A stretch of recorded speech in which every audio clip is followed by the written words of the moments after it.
مدینے کا جو ان کا پروگرام ہے اس کو اللہ نہیں پورا ہونے دے گا، مدینے میں داخلے کی ان کو اجازت نہیں ملے گی۔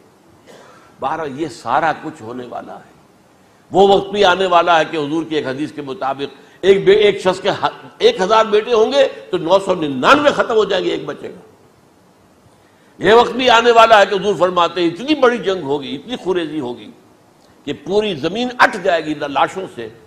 تو پرندہ جو ہے کوئی، ایک تو پرندے ہوتے ہیں کہ جو مردار خور ہے، گدھ ہے، وہ تو بڑی خوشی سے اتریں گے، تناول فرمائیں گے لاشوں کو۔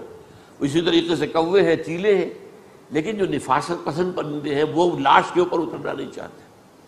تو ایک پرندہ اڑتا چلا جائے گا، اسے کہیں زمین پر اترنے کی جگہ نہیں ملے گی، لاشیں ہی لاشیں ہوں گی، یہاں تک کہ وہ تھک ہار کر اس کے جو ہے پر جواب دے جائیں گے، گرے گا تو لاش پر گرے گا۔ یہ وقت آنے والا، اور یہ یہودیوں کے ہاتھوں، یا یہودیوں کے جو سپورٹرز ہیں اس وقت، جو ان کے ہاتھ میں آلہ کار ہیں، ان کے ہاتھوں آلہ ہے۔ میرے نزدیک اس کام کے لیے اس ملعون قوم کو، کہ جو حضرت عیسیٰ کے زمانے سے ملعون ہو چکی ہے، اس کو باقی رکھا گیا ہے، اسے یہ موقع دیا گیا ہے۔ اس نے اسرائیل بنا لیا ہے، تقریباً 2000 سال کے بعد وہ دوبارہ آ کر آباد ہوئے اس سرزمین میں جہاں سے نکال دیے گئے تھے 70 عیسوی کے اندر۔ یہ سارا کچھ کیوں ہو رہا ہے؟ ان کا یہ استثناء کیوں کیا گیا؟ یہ بڑی تلخ بات ہے، یہ یاد کر لیجیے، کیونکہ یا تو قوم اسی وقت ہلاک کر دی جاتی، جیسا کہ ہوا قوم نوح، قوم ہود، قوم عاد، قوم ثمود، قوم شعیب، یہ ہوا کہ نہیں ہوا؟ اور سدوم اور عمورہ کی بستیاں جہاں حضرت لوط بھیجے گئے، اور آل فرعون جو ہلاک کیے گئے، یا تو پوری قوم ہلاک کی جاتی؟ نہیں، یہ یوں سمجھیے کہ اس پورے معاملے کو درمیان میں سے ایک وقفہ دے دیا گیا، حضرت عیسیٰ کو اٹھا لیا گیا، اور حضرت عیسیٰ دوبارہ آئیں گے۔ یہ کیوں کیا گیا؟ اب اس میں بڑی تلخ بات آپ سے کہہ رہا ہوں، یہ آپ کے لیے قبول کرنا آسان نہیں، حلق سے نیچے اٹھنے کی مشکل سے۔ اس قوم کو زندہ رکھا گیا ہے جو ملعون اور مغضوب علیہم قوم ہے۔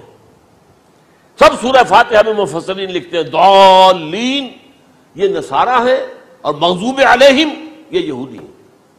اور قرآن کہتا ہے لعن الذین کفروا من اہل الکتاب علی لسان داؤد وعیسی ابن مریم، لعنت کی گئی ایک ملعون اور مغضوب قوم کے ہاتھوں آخری امت محمد، اور اس کا بھی بہترین حصہ، اس پر عذاب ان کے ہاتھوں آئے گا۔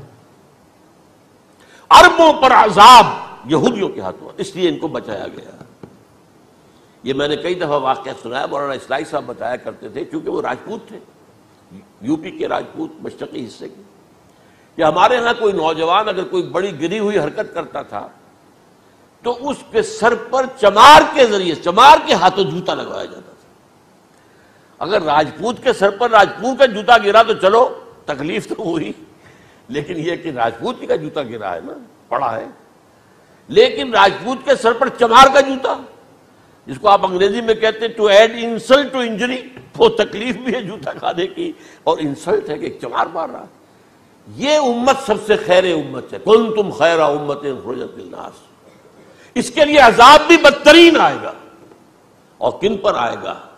اس امت کا جو اصل نیوکلیس ہے عرب، جس کے بارے میں حضور کی حدیث موجود ہے ویل للعرب، عرب کے لیے بہت بڑی ہلاکت ہے۔ اور آج ہماری نظر میں آ رہا ہے وہ ملعون اور مغضوب علیہم قوم، ان کے سینے کے اندر خنجر کی طرح بھونکی گئی ہے، اور 30 کروڑ کے قریب عرب بے حمیتی، بے غیرتی، بزدلی، کمزوری، ذلت، مسکرت کی مثال بنے ہوئے۔ کوئی بول سکتا ہے اس اسرائیل کے خلاف؟ کوئی بول سکتا ہے؟ 30-35 لاکھ آدمی ہے اسرائیل کے اندر یہودی، اس سے زیادہ تو امریکہ میں 50 لاکھ کے قریب، کل 1.25 کروڑ آدمی ہے یہ یہودی پوری دنیا کے اندر۔ لیکن دیکھیے جو چاہتا کرتا ہے، جب چاہا اس نے عراق کے ایٹمک انسٹالیشن کو تباہ کر دیا، اور سعودی عرب کی فضا میں اس کو فیول کیا ہے انہوں نے، دوبارہ ری فیولنگ جو ہوئی ہے ان کے جہازوں کی، وہ سعودی عرب کی فضا میں ہوئی۔ اللہ تعالیٰ نے یہ کوڑا ان مسلمانوں کے لیے رکھا ہوا ہے کہ جن کے رتبے ہیں سوا، ان کی سوا مشکل ہے۔ جتنا اونچا مقام اللہ نے دیا عربوں کو، ان میں حضور کو اٹھایا، ان کی زبان میں اپنا آخری کلام نازل کیا، تو ان کی ذمہ داری بھی بہت ہے۔ جن کے رتبے ہیں سوا، ان کی سوا مشکل ہے۔ یہ ہے میرے نزدیک واللہ عالم